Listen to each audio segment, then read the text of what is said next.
మన ప్రభువును ప్రియరక్షకుడునైన యేసుక్రీస్తు శక్తిగల నామములో మీ అందరికీ శుభములు. ప్రియమైన దేవుని బిడ్డలారా, మరి ఎలా ఉన్నారో? గతించిన దినమంతా కూడా ఆయన రెక్కల నీడలో నిన్ను నన్ను మనందరినీ కాపాడి మరొక నూతనమైన దినంను చూడటానికి దేవుడు కృప చూపించాడండి. అందుకు దేవాది దేవునికి వందనాలు చెల్లించుకుంటున్నానండి. మరి ఈ దినము చూడలేక ఎంతోమంది బిడ్డలు గతించిపోయారు, కానీ దేవుడు సజీవులంగా మనల్ని ఈ విధంగా ఉంచినందుకు, నడిపిస్తున్నందుకు, పోషిస్తున్నందుకు మరి ఆ దేవునికి అనేకమైన వందనాలు చెల్లించుకున్నామండి. మరి ఈ దినము దేవుడు మనకిస్తున్న వాగ్దానము కీర్తనల గ్రంథము 63వ అధ్యాయము 8వ వచనం. నా ప్రాణము నిన్ను అంటి వెంబడించుచున్నది, నీ కుడి చేయి నన్ను ఆదుకొనుచున్నది. ప్రియమైన దేవుని బిడ్డలారా, మరి ఇందులో మరి ప్రతి వాగ్దానంలో కూడా ఆదరణకరమైన మాటలే ఉంటాయండి.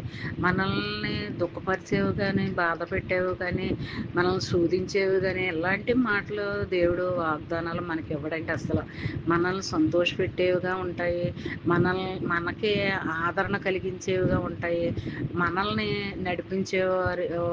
నడిపించేవిగా ఉంటాయి, పోషించేవిగా ఉంటాయి. ఇలాగా ఆదరణకరమైన మాటలు మరి దేవుడు రేయి మొదటి జామున మనకి ఇస్తున్నాడు అంటే అది దేవుని యొక్క మహాకృప అని మనం నమ్మాలి, విశ్వసించాలి. మరి నమ్మిన ఎడల నీవు సమస్తము చూడగలవు, జరిగించగలవు అని అంటాడు కదా లేఖనాల్లో. నమ్మిన ఎడల నీవు మహిమను చూస్తావు అని అంటాడు. మరి ఇలాగా అనేక మాటలు, మరి వాక్యమునకు పర్యాయ పదమే దివ్య వాగ్దానము అని అర్థమండి. మరి అలాంటి వాక్యానికి అనేక పదాలు మరి జోడవుతూ ఉంటాయన్నమాట. మరి అలాంటి దీవెన ఆశీర్వాదకరమైన వాగ్దానం మరి రేయి మొదటి జామున నీకు ఇస్తున్నాడంటే అది దేవుని యొక్క మహాకృప అని మనం నమ్మాలి, విశ్వసించాలి.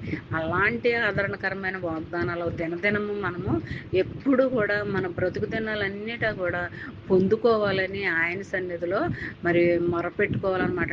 మన బాధల కోసం, మన బలహీనతల కోసం, మన సమస్యల కోసం, అన్నింటి కోసం కూడా ప్రార్థనల ద్వారానే మనం ఏదైనా జయించగలం, సాధించగలం అన్నమాట.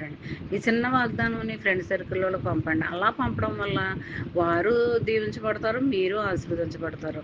మరి ఈ దినమంతా ఈ వాగ్దానము మనసులో పెట్టుకుని ధ్యానించుకుంటూ ఉంటే ఆ దినము రావాల్సిన ఆశీర్వాదాలు, మేళ్ళు, అద్భుతాలు అన్నీ కూడా నువ్వు చూడగలవు అనమాట అండి. మరి ఈ దినమంతా ఈ వాగ్దానము నీ పక్షంగా, నా పక్షంగా, మనందరి పక్షంగా నెరవేర్పగలగాలని కోరుకుంటూ గాడ్ బ్లెస్.